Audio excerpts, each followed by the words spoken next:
Hi everybody, my name is Jason. I'm Caden. I'm Jaden. I'm Eli. And we are the Yahuwah and the Torah YouTube channel, Rumble channel, yahuwandthetorah.net website, and we are your family and you guys are our family. We love you guys very, very much. Now the year was 2015 in the United States of America, and my family and I, as we go by the Boss Clan, we were living in Oregon. We were living in a little outskirts of Oregon, and that is my dog, and my apologies for him. We lived in a little town in Oregon where there was a Google data center where I used to work for Google. When I stopped working for Google, we started a company and we were an internet service provider. And so my entire life, my wife and I have been running internet service providers. We ran a wireless internet service provider. And we lived on a house in a hill, on a hill. And it was a very nice house. It was a $500,000 house that had a nice 10-foot fence that was off a little bit out of town, and it was just a really, really nice place. And we were very comfortable in the United States of America. But there were some problems in the United States of America. Primarily, when you start reading scriptures and when you read through Revelations, it becomes very, very clear that there can be no other than Babel than the United States of America and Mystery Babylon. And when we start reading scriptures, it became extremely clear that we probably need to be gone and be out of there. And so that left us in sort of a problem because everything we ever had and everything we ever knew was in the United States of America. We didn't know anything else. We didn't speak Spanish. We didn't have a place to go. We had a friend who told us about this little tiny country that sits between Central America and South America. And I call it South America because it's closer to South America. And he told us about when he was growing up and about how the freedoms were down in this little jungle and how he would run around with his bare feet in the middle of a jungle and how it was just an amazing place. Now in 2011 and 2012, Obama re-signed this act called the Smith-Mundt Act. And the Smith-Mundt Act is an act that allowed the United States military to run operations in the United States of America. That really stressed a lot of people out because prior to that, that was not possible. It was impossible to have the strongest military in the world to ever come in and surround your own country because it was illegal. Now, when Obama re-signed this in 2011 and 2012, and the eyebrows were raised, in the year 2015, they ran an operation called Jade Helm 15. And this operation of Jade Helm 15 implemented artificial intelligence throughout every asset and every avenue of the United States military.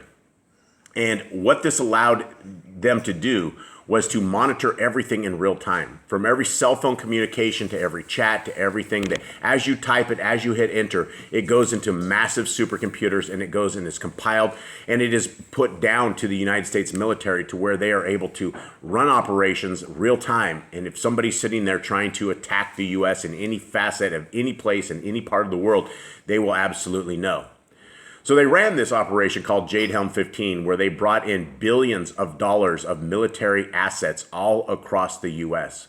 We saw videos of them hauling trainloads and RVs full of of military things all across the United States of America. It appeared as if the United States was being surrounded by its own people. Now, to this date, these assets are still over in the United States of America. They completely left all these military assets all over. Now, 2015 was also the year that a journalist and a group of journalists exposed a company called Planned Parenthood. Now, Planned Parenthood, for most people don't know, is just a simple abortion clinic that runs all across. They targeted many of the darker-skinned people. They were a killing operation. They were sitting there basically murdering babies every single day. Now, Planned Parenthood had been exposed as completely selling and harvesting baby parts. Now, the problem with the Planned Parenthood is that the taxpayer money of the United States went and funded this, along with every other thing that the United States government funds that is completely evil. My taxpaying money went to that. I decided in 2015 that I was done with this, that I was not going to allow my family to be a part of this anymore, that my taxpaying money was not going to abort the babies because I did not want this on my soul. Once you understand and once you are part of it, you're complicit regardless of where you're at because your taxpayer money does go to support abortions. It goes to, and it doesn't just support them, it chops them up. I decided that was time to end. And so we took everything that we had in a minivan and in a truck and a little tiny camper that we had in the back of our truck. It was just, we towed it along. And we decided that was it. Well, on Craigslist, we found a little house out in the middle of a jungle. It was $400 a month. And coming from North America, $400 a month is dirt cheap. We were like, wow, this is crazy. It was out in an acre and a half. It had trees in it. From the pictures we had seen, it looked amazing. Now, we decided that was that. We were going to drive and we were going to leave the United States of America in the comfort of our own homes, and we didn't have a clue how exactly we were going to get there, but we just started taking off. And one day, we took off. Now, the twins at that time were about 12 years old. Right now, they're nearing 20. Eli has spent more than half of his life down here. And as we decided to take off, we drove from Oregon, and we drove down through Oregon into Idaho, and from Idaho into Utah, and then we ended up driving through New Mexico, and we spent many a days driving through the states on our trip out.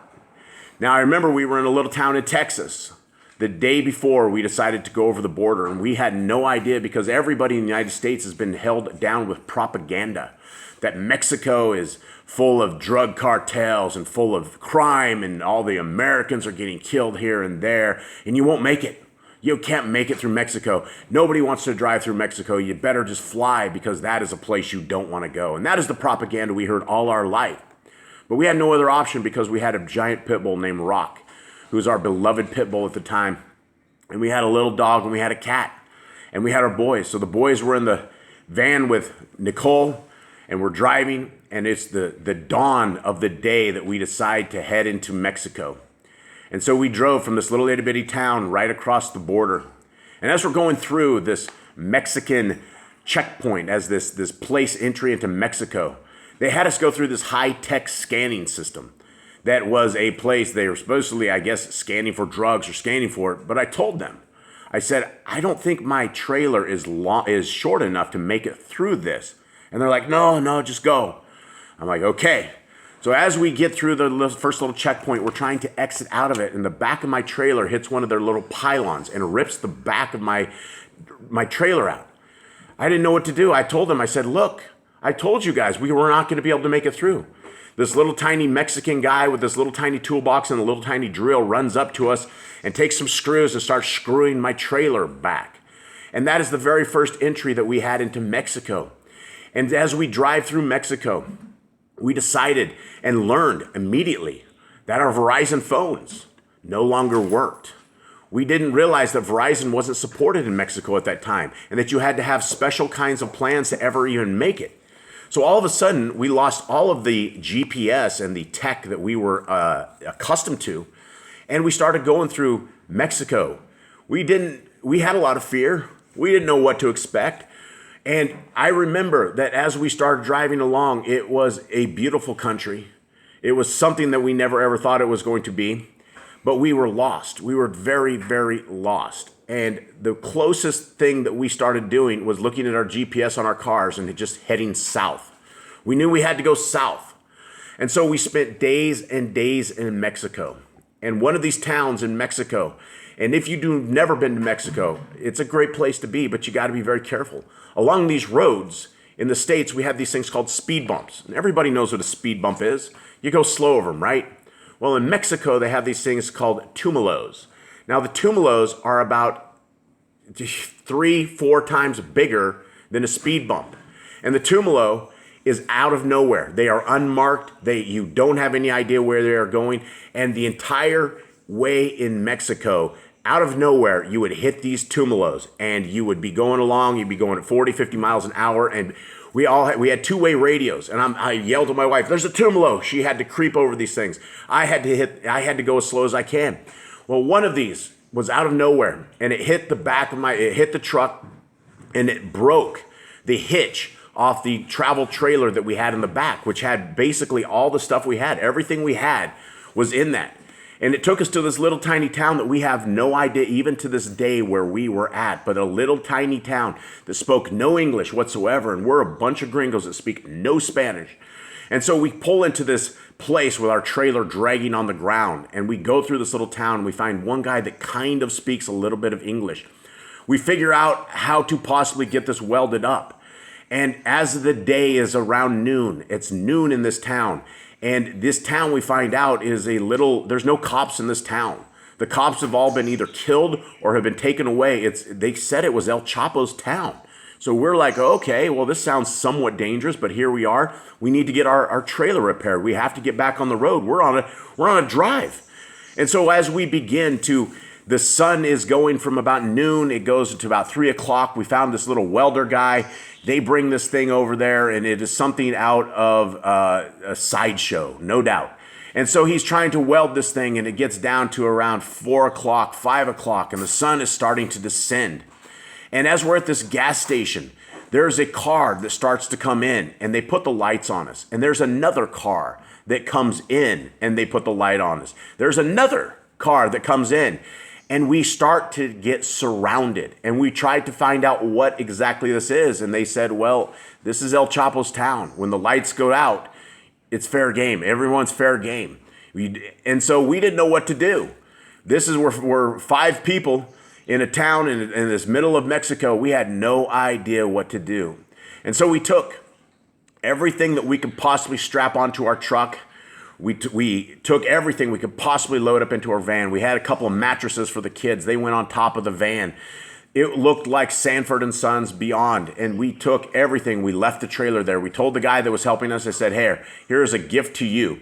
Now, what's funny is we had a little stash of gold and silver, but we totally, in the panic, we totally forgot that hidden in the side of the trailer. And to this day, somebody somewhere has a nice little stash of gold and silver. We lost everything that we completely had. And as the sun was going down, and it's at the brisk, and part of the dawning of the night, we drove to this little tiny place that had a little tiny wall, and we were able to get shelter. And we were surrounded. We were about to get annihilated, and it wasn't a very friendly place. And at 5:30 in the morning, we drove out of there, and we kept on driving, and we went. It took us a total of 19 days. We had no maps all the way through Mexico, all the way through Guatemala.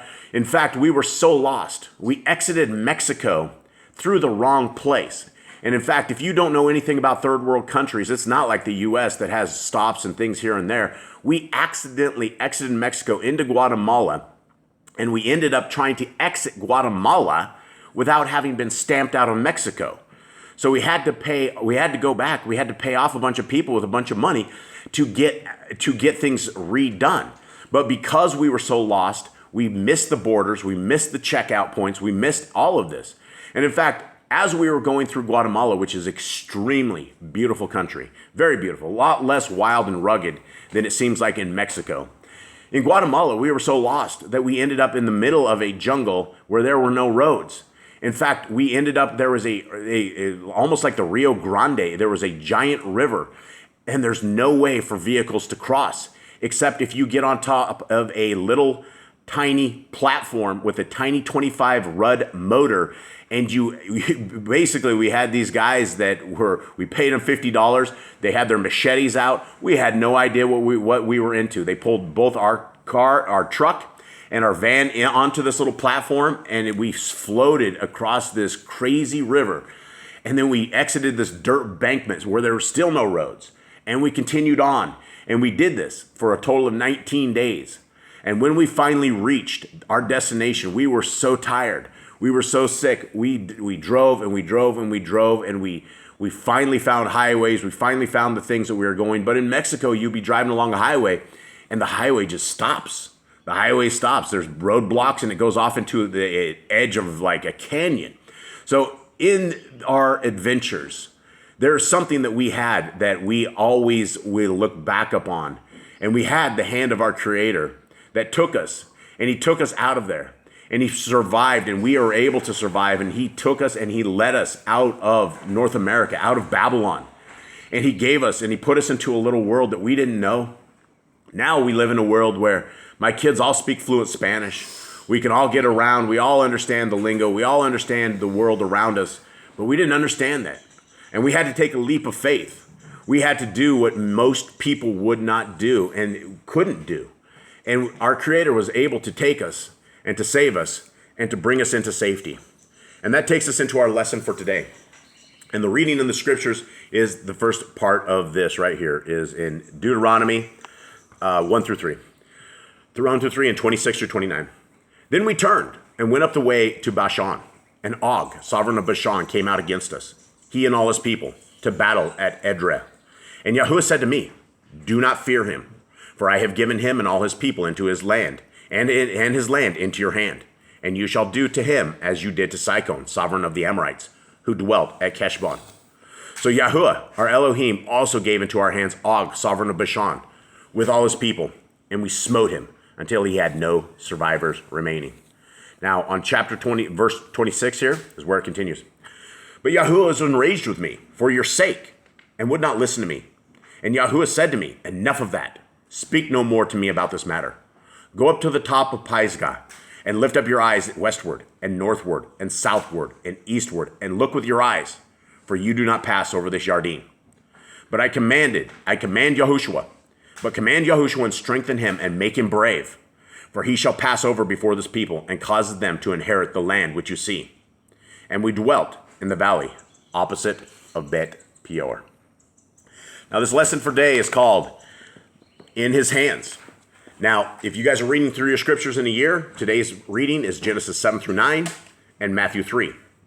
Deuteronomy 33:3. All his saints are in your hand. On his deathbed, British preacher Charles Simeon smiled brightly and asked the people gathered in his room, what do you think especially gives me comfort at this time? When they all remained silent, he exclaimed, the creation. I asked myself, did Jehovah create the world or did I? He did. Now, if he made the world and all the glory of the universe, he certainly can take care of me. Into Yahuwah's hands, I can safely commit my spirit. Hudson Taylor, founder of China Inland Mission, in the closing months of his life said to a friend, I am so weak. I can't read my Bible. I can't even pray. I can only lie still in Yahuwah's arms, like a little child, and trust. Both Simeon and Taylor knew that the Almighty Yahuwah, who created the universe, was holding them in his hands. Moses had the same assurance when he blessed the children of Israel before he died. They could face the future with confidence because the Elohim who had delivered them would also preserve them. We certainly need not to be fearful then as we enter a new day. Yahuwah will never forsake his redeemed children.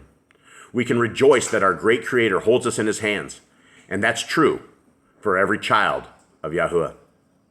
The Elohim who made the firmament, who made the deepest sea, the Elohim who put the stars in place, is the Elohim who cares for me. The Elohim who holds the universe is the Elohim who is holding you. All right, everybody. We love you all. Have a good day. All right.